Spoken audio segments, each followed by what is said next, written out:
Sejumlah informasi dari berbagai daerah di Provinsi Banten kami sajikan dalam Berita Banten yang dipersembahkan oleh PRSSNI Banten dan disiarkan serentak oleh seluruh radio anggota di 8 kabupaten kota di Provinsi Banten.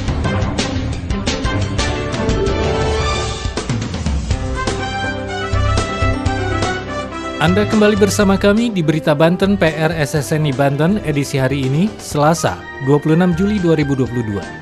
Sejumlah informasi dari berbagai wilayah di Provinsi Banten akan kami hadirkan untuk Anda yang disiarkan serentak oleh seluruh radio anggota di 8 kabupaten kota di Provinsi Banten.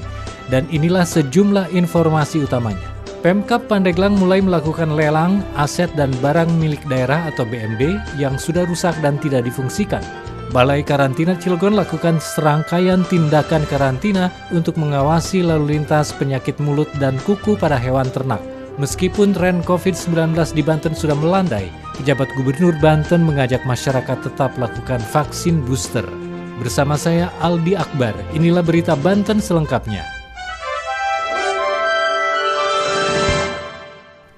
Pendengar, dalam rangka mengawasi lalu lintas hewan yang masuk ke kota Cilegon, Satgas Aman Nusa II yang dipimpin oleh Kompol Sumario berkoordinasi dengan Balai Karantina Pertanian Kelas 2 Cilegon untuk mengecek dan mengetahui kondisi dan kesehatan hewan ternak yang berasal dari Pulau Sumatera sebelum dikonsumsi. Berikut laporan dari Angga, reporter Radio KIS FM Cilegon. Satgas Aman Nusa II melakukan koordinasi mengenai penyakit mulut dan kuku atau PMK hewan ke Balai Karantina Pertanian Kelas 2 Cilegon.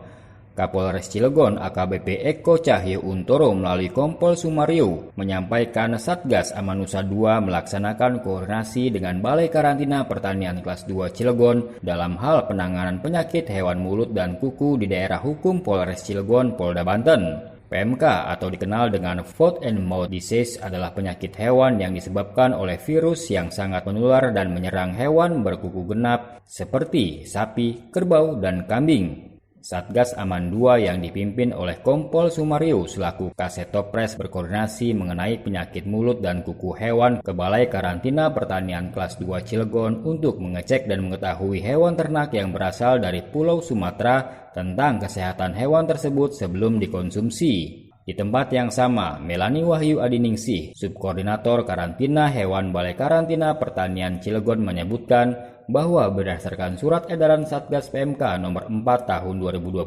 tentang pengendalian lalu lintas hewan rentan penyakit mulut dan kuku dan produk hewan rentan penyakit mulut dan kuku berbasis zonasi, Kota Cilegon merupakan satu-satunya kota atau kabupaten di wilayah Provinsi Banten yang dikategorikan dalam zona kuning atau belum ditemukan kasus PMK. Karantina Cilegon melakukan serangkaian tindakan karantina dan bekerja sesuai dengan ketentuan surat edaran tersebut dalam pengawasan lalu lintas hewan rentan PMK.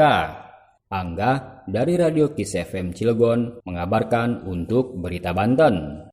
Pemerintah Kabupaten Pandeglang mulai melakukan lelang terhadap aset dan barang milik daerah yang sudah rusak dan tidak difungsikan. Uang yang terkumpul dari kegiatan itu mencapai miliaran rupiah dan akan digunakan untuk kepentingan masyarakat. Laporan selengkapnya, Boim Setiawan dari Radio Angkasa Pandeglang.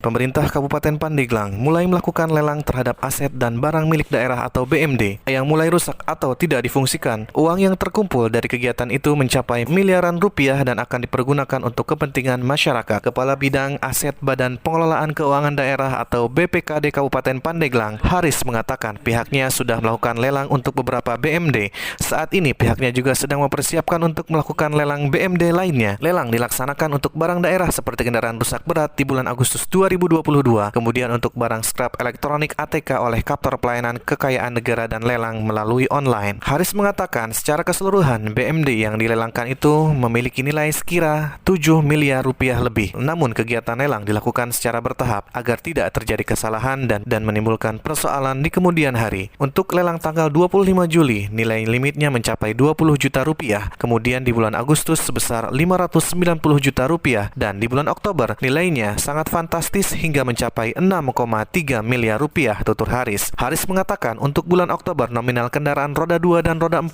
senilai 6,9 miliar dan masih dalam tahap penilaian KPKNL. Sedangkan untuk BMD berupa peralatan kantor seperti laptop, meja, printer dan lainnya mengalami gagal lelang. Haris mengatakan dana dari lelang BMD itu diperuntukkan pengganti penganggaran pemeliharaan kendaraan dinas, operasional kendaraan, pembayaran pajak kendaraan, dan lain sebagainya. Kepala BPKD Kabupaten Pandeglang Yahya Gunawan Kasbin menambahkan nominal atau uang yang terkumpul dari lelang tersebut nantinya akan dipergunakan untuk kepentingan lain karena masuk ke kas umum daerah. Uang yang terkumpul nantinya bisa digunakan untuk kepentingan umum dan akan dilakukan pembahasan mengenai hal itu karena masuk ke dalam kas umum daerah, ungkap Yahya Gunawan. Dari 98,9 Angkasa Radio Pandeglang, Boim Setiawan mengabarkan untuk Berita Banten. Berita Banten. Anda masih bersama kami di Berita Banten PR SSNI Banten.